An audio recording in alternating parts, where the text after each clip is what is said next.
Vamos a hablar sobre el desarrollo de la psicología comparada. ¿Qué es la psicología comparada? La psicología comparada es la rama de la psicología que estudia procesos específicos de comportamiento dentro del cual se relacionan las especies animales en su contexto ambiental o estudiados en laboratorio. Esta es utilizada para poder comparar y aproximar las diferentes formas de motivación, emoción, pensamiento, conductas y hábitos de las diferentes especies respecto a ellas y respecto al ser humano. Para poder entender lo que es la psicología comparada, necesitamos algunos términos de biología. Por ejemplo, tenemos que comprender qué es la anagénesis, que es un tipo de evolución eh, gradual en el que una nueva especie se sustituye completamente a una antigua. Y también el concepto de cladogénesis, que se puede verificar con respecto al tiempo que alguna especie o varias especies tienen un parentesco hacia un ancestro en común. Y bueno, de esa manera es como se sabe que, que hubo diferentes poblaciones y diferentes especies emparentadas hacia una sola especie. Otra cosa que tenemos que saber es la ontogénesis y la filogénesis. La ontogénesis como tal se entiende del estudio del desarrollo desde la fecundación hasta el nacimiento y hasta el desarrollo posterior. Eh, Solamente que en algunos textos, bueno, que en algunos textos manejan que también manejan el ciclo vital de cada uno de los seres vivos. Entonces, bueno, a mí se me hizo más fácil poderlo asimilar de esta manera. Y la filogénesis vendría siendo igual como lo comentamos anteriormente, pero en este caso sería el estudio de las razas o de las familias emparentadas hacia una especie en común. Ok, bueno, tenemos, por ejemplo, actualmente, dicho de paso, esta eh, ha sido mejorada desde el principio de Carbon Linneo, que puso su sistema Naturae, en el que clasificaba cada una de las especies. Como actualmente ya las podemos clasificar ya con varios subsistemas jerárquicos para poder entender cuál es la diferenciación de cada una de estas especies. Es importante saber estas jerarquías también para poder realizar los estudios de psicología comparada y tener un margen sobre cuál o qué especies se están comparando, si son analogías o homologías cercanas o igualmente son generales.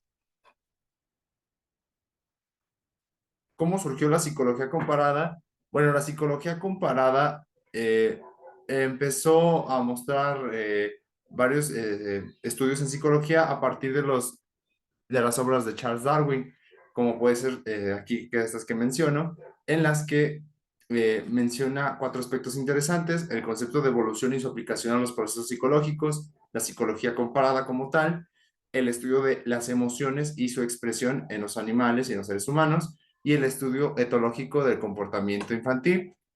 Con la etología, pues nos vamos a referir al estudio científico en el que estudian el comportamiento en el hábitat natural de la especie o del animal. Hubo varias escuelas que surgieron después de de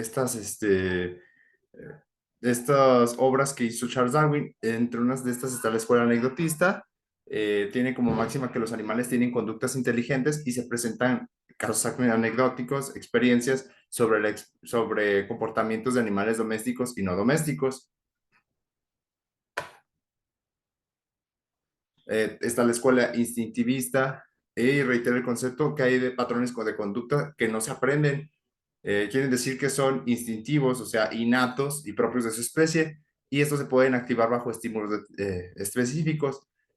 Estudian el fenómeno llamado imprinting, en el que determinadas interrupciones en el ciclo ontogénico o de proceso de nacimiento de los animales generan comportamientos específicos concretos.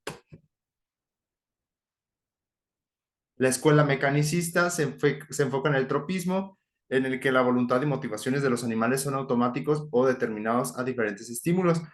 Bueno, aquí podemos decir que usaron el término tropismo para poder enfocarlo hacia la diferente capacidad que tenían los diferentes animales para poder manejar estímulos ya determinados.